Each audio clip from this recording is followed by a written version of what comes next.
Happy Wednesday, everybody. Welcome back to Weather on the Go, all your weather coverage. In today's weather forecast, we have a ring of fire pattern bringing rounds of heavy rainfall and severe weather, especially to the Midwest and the Missouri Valley over the next few days. And then extreme heat expands across the Central Plains and the Missouri Valley going into next week, and what that could mean for the storm track and record heat as well. And then Tropical Storm Calvin forms in the eastern Pacific Ocean. What you need to know about this system as we go deeper into next week. So looking first, we have a mesoscale convective system moving across portions of central Iowa, bringing some wind gusts over 60 miles per hour already reported across this area this morning. Some very heavy rainfall, some frequent lightning, and this will continue to move it off to the east-southeast over the next few hours. Also some very heavy rainfall with flash flooding ongoing across southern Arkansas into northern Louisiana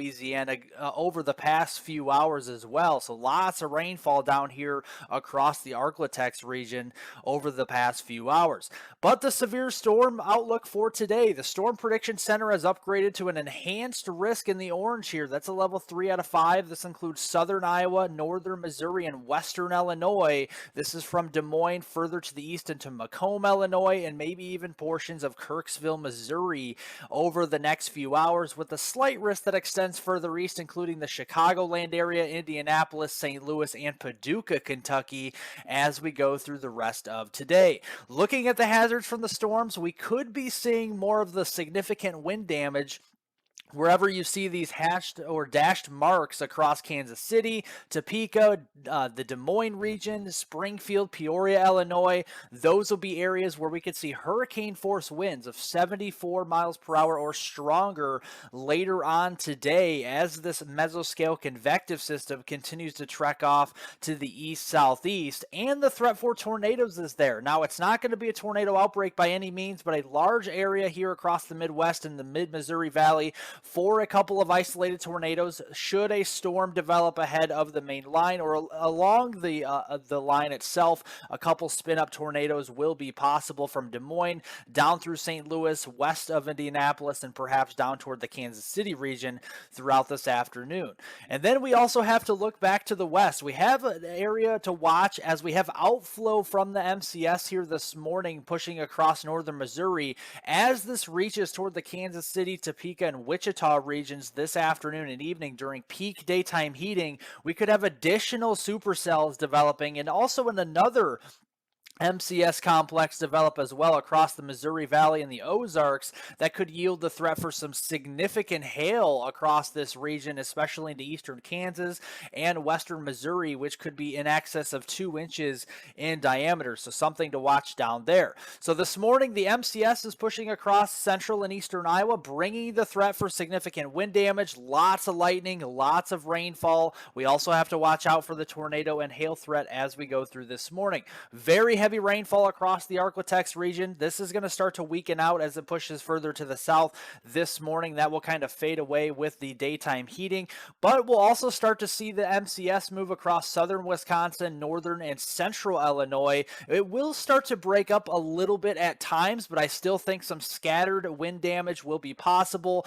along with some hail and a couple tornadoes. We'll have more storms developing down here toward the Quincy and St. Louis regions as we go into this afternoon. And then another mesoscale convective system will attempt to develop across the Ozarks region into Missouri as we go into this evening into the overnight hours from St. Louis back toward the Springfield, Missouri region, and perhaps as far west as the Wichita region as we go through tonight. Then as we go into Thursday, the cold front will continue to sag down further down to the south here. Will bring additional rain chances for the Northeast, the Mid-Atlantic, and the Tennessee Valley as we go into your Thursday. That's where the severe weather threat is. We actually have a slight risk upgrade across eastern and southeastern portions of Ohio into western Pennsylvania, with a general marginal risk across the eastern Ohio Valley, the Tennessee Valley, and then back across the southern plains plains here. We even have a small marginal risk back up into northwest Iowa as we go into Thursday. This does include the tornado threat. Again, just a 2% shading here into eastern and southeastern Ohio into western Pennsylvania. Again, not a tornado outbreak, but a couple tornadoes will be possible going through your Thursday time frame. That cold front's not moving much. We have it turning back as a warm front across the Ozarks on Friday, but the cold front will kind of stall out across portions of the eastern Ohio Valley and portions of the Tennessee Valley on Friday, and therefore more storms are possible. A marginal risk across the Delmarva region up there toward the I-95 corridor in the northeast, and then a slight risk across southern portions of Kansas with another mesoscale convective system that will try to develop across the central and southern plains and move east-southeast there into the mid-south toward the Memphis region as we go into Friday night. But overall, with these rounds of storms, expect some decent rains over the next few days going into the first half of this weekend on Saturday morning on July 15th. Several inches of rain are expected from the Midwest and the southern Great Lakes region south here toward the Gulf of Mexico, with the heaviest of the rains likely falling into the Ozarks into southern Illinois as we go through Saturday, with rainfall amounts there between 2 and 4 inches. Now it's all about the heat, though. We're talking about the heat. We see a widespread heat alert across the United States. In the orange, those are heat advisories. In the pinks, those are excessive heat warnings. And you know it's hot, especially when you have that down in Oklahoma, Texas. But not only that, but even into California, Nevada, and western Arizona, typically the hottest areas this time of year, and you have excessive heat warnings. You know this is an extreme heat wave across the United States. And the reason for that is today we have a very strong ridge of high pressure down here into the southwestern United States across West Texas, New Mexico, and Arizona today. And as we go through the week, it'll start to back off a little bit to the west here and include more of the western states on Friday. So we're going to start to heat up even more up there in the Pacific Northwest. So today, expect a very hot, sweltering day across the southern United States. It could reach 100 as far north as the Kansas region, parts of the Ozarks here today in Missouri, even in toward the Oklahoma City, Tulsa regions, getting very close to 100 here, but we're well past 100 in much of Texas Hill Country here from Dallas-Fort Worth back there to Lubbock. We could be up to 110 there in the Lubbock and Midland, Texas region later on today, 111 there in Phoenix, and then as we go into tomorrow, you just expect much of the same. We're just going to continue to see the heat fuel more storms and also just a lot of hot conditions across the southern United States, and that really continues into Friday. Look at this, folks, 114 for a high in Phoenix on Friday, and we could be up to near 130 degrees Fahrenheit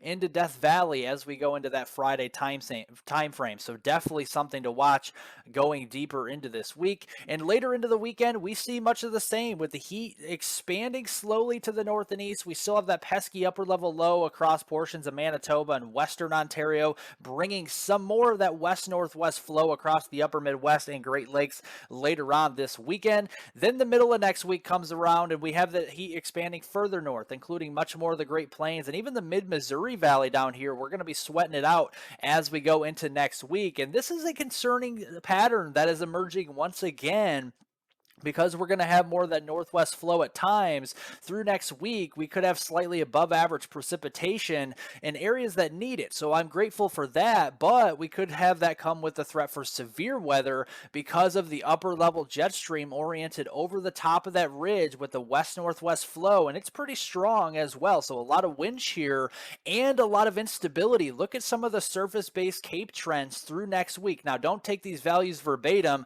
but just know that this will be generally the area we're watching out for severe storms across the northern plains, the mid-Missouri Valley, and parts of the Midwest as we go deeper into next week. And as such, my severe weather forecast from Monday, July 17th through Friday, July 21st, it is possible we start to see more MCSs, more complexes of storms evolving on the northeastern periphery of that ridge across the Dakotas, Minnesota, Wisconsin, and then east-southeast through the Midwest, the mid-Missouri Valley, including the Ozarks region, and then maybe spilling over into the Ohio and Tennessee river valleys as we go deeper in towards next week. And this actually is notorious for producing progressive derechos, this type of pattern. So I do want to put that out there as well, something to keep an eye on. Now moving to the tropical weather update, Tropical Storm Calvin has formed in the eastern Pacific Ocean, and it's over the open waters, not really any threat to North America whatsoever. It's actually pushing further to the west, but looking at the satellite imagery, the structure is pretty good on this storm here across the eastern Pacific Ocean, and it will continue to increase in intensity into a hurricane status by tomorrow on Thursday, and then continue to remain a hurricane deeper into the weekend before falling back to tropical storm status by Monday early next week. So this storm does have some staying power with its intensity, but it will be pushing off to the west, so not really affecting anybody in North America. And just to verify that, the European model on Thursday tomorrow has this strengthening to a 995 millibar low-end hurricane, probably a category 1 here.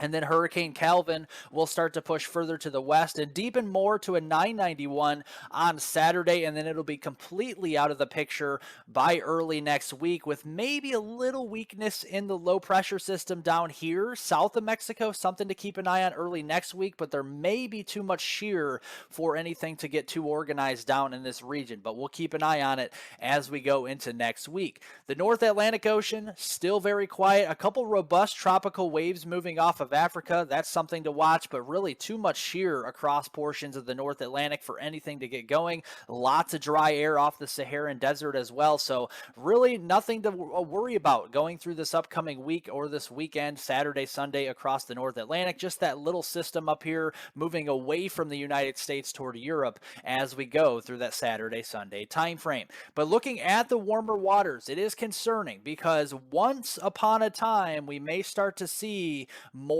tropical waves come off Africa. We're getting deeper into the hurricane season, and this is concerning to see widespread orange anomalies. That's above average sea surface temperature anomalies across this region. And it's even more concerning looking at the Western Atlantic, because if a system manages to get into the Caribbean or the Western Atlantic, the Gulf, deeper into hurricane season, if these sea surface temperatures do remain like this or get even worse, this is concerning. So if we get a system that moves into the Caribbean and it works with a lot of low shear, and we have a lot of warm sea surface temperatures, this could be troublesome for the United States. So I wanted to point this out. Look at this, guys. 30 to 32, even up to 37 degrees Celsius has been recorded across the Gulf of Mexico, the Western Caribbean, and the Western Atlantic over the last few days with our sea surface temperatures. So this is very, very concerning as we go deeper into hurricane season. Well, if you like detailed weather breakdowns on North America, including southern Canada, the United States, and the tropics, be sure to hit the subscribe button down below. You won't miss any updates here on this channel. It's absolutely free to do, and I appreciate all the new subscribers out there. Also, make sure to like the video down below. Give it a thumbs up if you like today's video content. I do appreciate that, and it helps to get more weather information out to more and more people. I do also appreciate that as well. Twitter, if you want to follow me on there for additional weather forecast updates, hit the description down below the video. Follow me on Twitter at hweather420. I do post on that platform fairly frequently as well. Otherwise, thank you guys so much for watching. Leave any comments, questions, and concerns below. I'll get to those later on today, and I hope everybody has a great rest of their Wednesday.